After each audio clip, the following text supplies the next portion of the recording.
ashtu si dhe Kosova, pra aspekti mbrojtjes vazhdon të ruajë ftohtësinë e vet.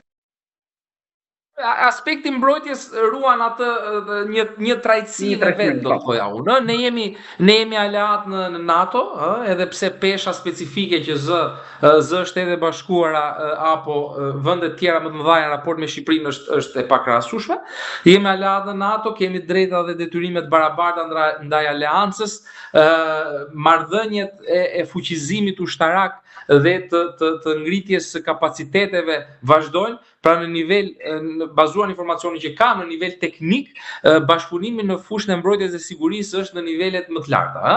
Nuk është tani, nuk është këto muajt e fundit, ka pak kohë, ka disa kohë që një marrëdhënie e tillë është e fuqizuar. Le të themi NATO-ja, dhe kur themi NATO-ja nuk kuptojmë leadershipin amerikan, organizon trajnime të vazhdueshme në Shqipëri, jo vetëm duke targetuar ushtrisë shqiptare apo ekipet shqiptare, por edhe më gjë rajonale dhe europiane të Europës juglindore. Një tjetër shënim interesant është trajnimi i përbashkët që po i ofrohet ekipeve ukrainase, gjithashtu nga jo administrata, por nga ekspert teknik ushtarak të Shteteve Bashkuara dhe Shqipërisë në kuadër gjithmonë të NATO-s. Pra të gjitha këto ndërveprime bëhen në kuadër të NATO-s.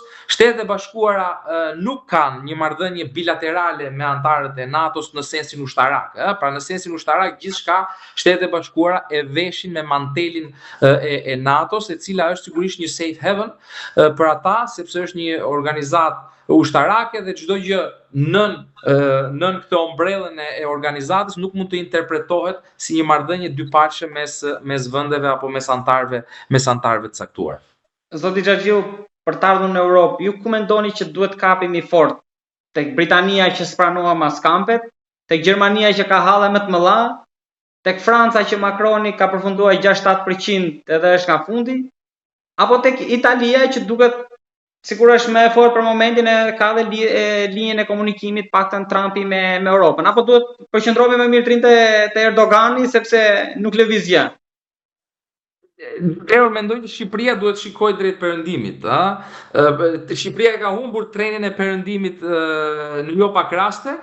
Po duash që nga konferenca 1990 apo edhe më tej post lufta e dytë botërore, 97-ta, 2000 e tjerë, pra ne kemi humbur disa herë trenin e Europës. Unë do të them një kuriozitet, unë kam lexuar një memo të departamentit në atë kohë për negociatat Komisionit Evropian në arkivën e Bashkimit Evropian që ndodhet një pjesë e saj në Firenze, dhe ekspertët e departamentit zgjerimit, memoja është e viteve 94-95, parashikonte një trend zgjerimi të Bashkimit Evropian në Ballkan me Shqipërinë të parë.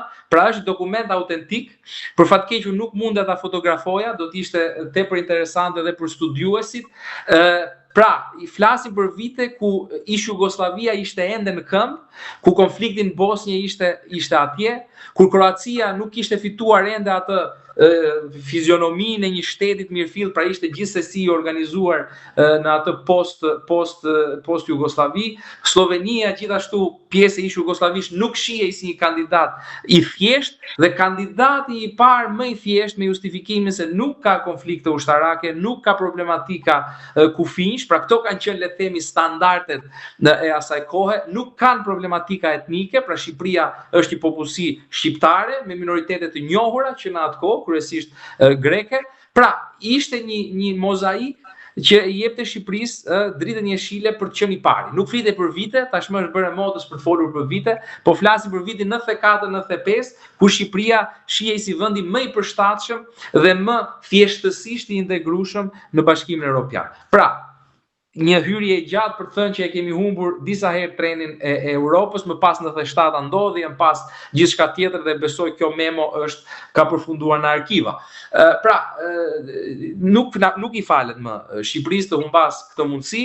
Është hapur një dritare dylber në Bashkimin Evropian për integrimin e vendeve të Ballkanit Perëndimor. Malizi është qartësisht i pari në këtë proces, sepse e ka nisur procesin që në 2014, pra procesin e e negociatave dhe me ritmin e ri duket se Shqipëria po